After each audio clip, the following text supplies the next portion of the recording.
Boss lady. Tajiri mwanamke mjini hapa.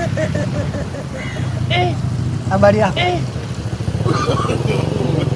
Pole, najua umechoka na majukumu ya kazi na nini, lakini leo nimepata nafasi nikasema hapana, lazima nije nikwambie. Umeona?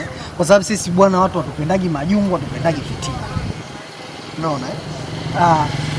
Labda nikwambie kitu kimoja tu. Mume wako mwenyewe unajua kwamba ni rafiki yangu sana, lakini amekupenda wewe kwa sababu ya mali zako tu, hakuna kingine. Yaani uniamini mimi ninachokuambia, kwa sababu nakuthibitishia kwa 10,000. Kwa hiyo tukikaa naye maskani tukifanyaje, anasema kwamba bwana, wewe mwanamke mimi ana uzuri gani mimi nimpende mwenyewe hivi? Yaani anazungumza maneno kibao. Sasa mimi hata nashindwa kumuelewa. Umeona? Eti tukisa sio vizuri, lakini usemi kitu. Sijasema na mademu. Mimi nikiwa na mademu. Hiyo nilisahau, ana mademu wa kutosha. Ana mademu wengi. Yaani achana na mademu. Huyu jamaa pia ni mshirikina sana.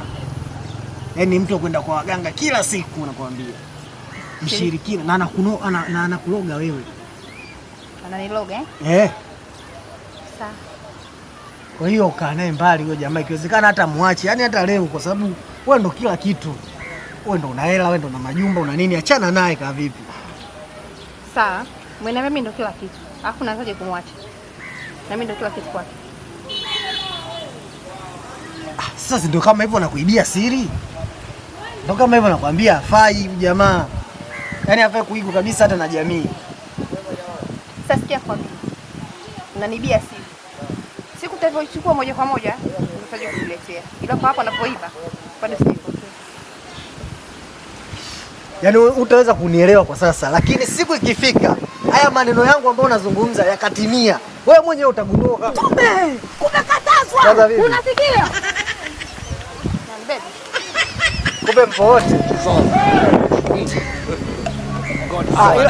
Hamna. Hujamaliza, niwache muendelee. Sio wewe, lakini nilikuwa nakuzungumzia. Shemeji, inabidi unielewe. Mimi nilikuwa sizungumzii huyu. Tafuta kazi ya kufanya.